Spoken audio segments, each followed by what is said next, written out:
A mum who killed her 3-month-old daughter with a hairdryer wept as a judge sentenced her to 6 years behind bars. Courtney Gartshore was last month convicted of the culpable homicide of her daughter Dahlia-Rose. At the High Court in Edinburgh today, Judge Simon Collins KC sentenced the 28-year-old for what he described as a uniquely disturbing case. On 16th of July 2026, the accused was convicted by the jury unanimously of the culpable homicide of her daughter Dahlia-Rose, then only 3 months old. That took place on the 30th of September 2023. The charge was that having consumed alcohol and while in sole charge of Dahlia-Rose, the accused culpably and recklessly caused her to be subjected to significant and sustained heat from a hairdryer on her head and body, as a result of which she sustained injuries so severe that she died. What the evidence showed was that on the evening prior to Dahlia-Rose's death, the accused had gone out socialising with friends and neighbours, had consumed a significant amount of alcohol, and didn't get home until around 4 in the morning. Throughout this whole time, the accused had Dahlia-Rose with her and was in sole charge of her. The accused's home, although it had been seen to be clean and tidy by a health visitor in the weeks before, was now messy and untidy, with bags of rubbish lying around and dirty crockery piled up in the bedroom. Dahlia-Rose's cot was being used for storage, not as a place for her to sleep. Instead, Dahlia-Rose was routinely co-sleeping with the accused in her bed, despite having been warned of the dangers of doing so. In any event, at some point between 4 a.m. and 9 a.m. the following morning, the accused caused Dahlia-Rose to be subjected to significant and sustained heat from a hairdryer, which was later found plugged into the wall beside the accused's bed. Exactly why, when, or how this happened is unknown. The accused has not disclosed what happened either at the trial or to the criminal justice social worker. But in any event, her actions in causing Dahlia-Rose to be subjected to heat from the hairdryer resulted in burns to around 18% of her whole body surface, and in particular to her head, face, neck, upper body and right arm. These burns were severe and disfiguring, but the weight of expert evidence was that in themselves they were survivable. The Crown's expert's position was that the likely cause of Dahlia-Rose's death was hypothermia and heat stroke rather than the burns. And the defence expert's position was that Dahlia-Rose was likely already dead from another sudden and unexplained cause before she was subjected to heat from the hairdryer. The jury clearly and emphatically rejected the defence position. They had no reasonable doubt that it was the heat from the hairdryer which caused Dahlia-Rose's death.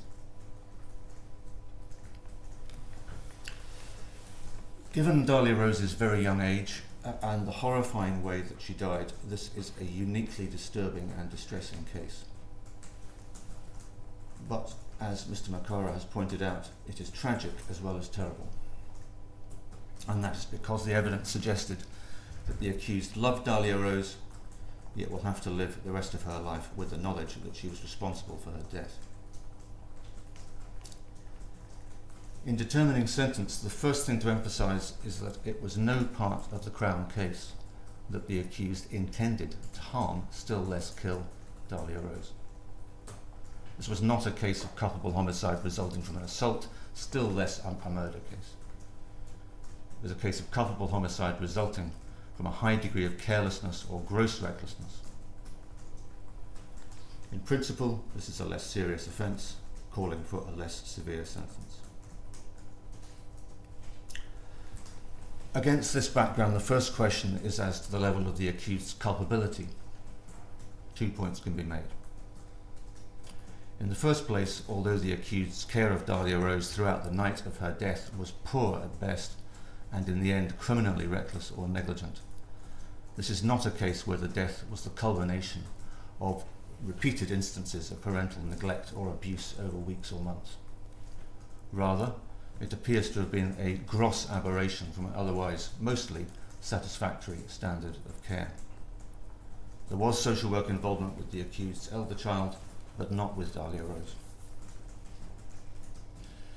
In the second place, however, the evidence suggests that the accused must have turned the hairdryer on, must have positioned it close to Dahlia-Rose and left it on for at least 20 minutes, maybe as long as an hour.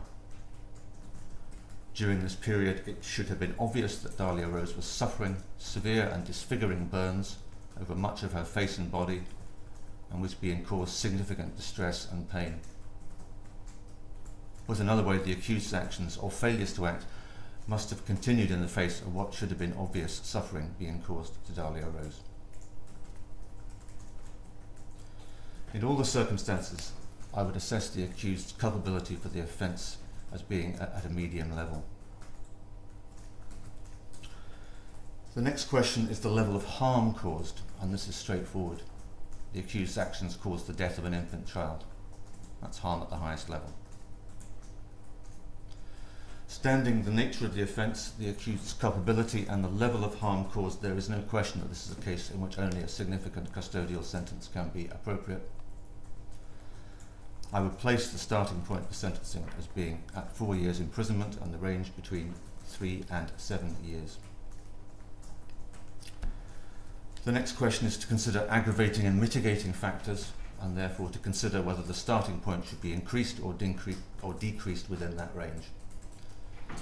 In considering that, I've had regard to the Criminal Justice Social Work Report and obviously to what has been said by Mr. Macara this morning. Certain aggravating factors can be identified. First, the very young age, vulnerability and complete dependence of Dahlia-Rose on the accused as her mother. The offence involved a gross breach of the most basic duty of a parent, to protect their child and keep them safe from harm. Second, the accused committed the offence while under the influence of alcohol. This may well have contributed to her actions, either in subjecting Dahlia-Rose to the heat from the hairdryer in the first place, or in failing to turn it off before she was injured and killed. It's clear from the Criminal Justice Social Work Report that abuse of alcohol has been an ongoing issue for the accused. Third, before the police and paramedics arrived, the accused removed Dahlia-Rose's body from the bedroom, took her out onto the balcony of the flat, and did so even though she must have known that she was dead. She then denied to others that she had any knowledge of how Dahlia-Rose had died, how she came to be burnt, or of using the hairdryer that morning. In my view, this is simply not credible. It points towards an attempt by the accused to cover up or conceal her involvement in the death.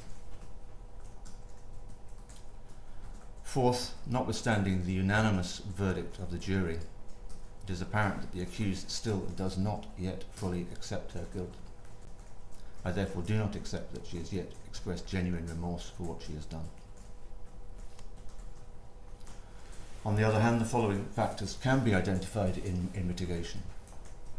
First, most obviously, the accused has no other convictions, previously or since. Second, the accused was a young, single mother with a history of poor mental health, who came off her medication during pregnancy, who had limited support, and also had caring responsibilities for her older child. Since the death of Dahlia-Rose, the accused has attempted suicide. None of this provides an excuse for her conduct, but it would be wrong not to recognise it as mitigating for the purposes of sentence. Weighing all these factors as best I can, the sentence of the court will be one of 6 years imprisonment. That will be backdated to the 26th of July 2026, when the accused was first taken into custody. There was reference in the Criminal Justice Social Work Report to the possible benefit of post-release supervision. There might indeed have been benefit in that, but I'm not satisfied that the statutory tests for an extended sentence are met, and therefore will not impose one.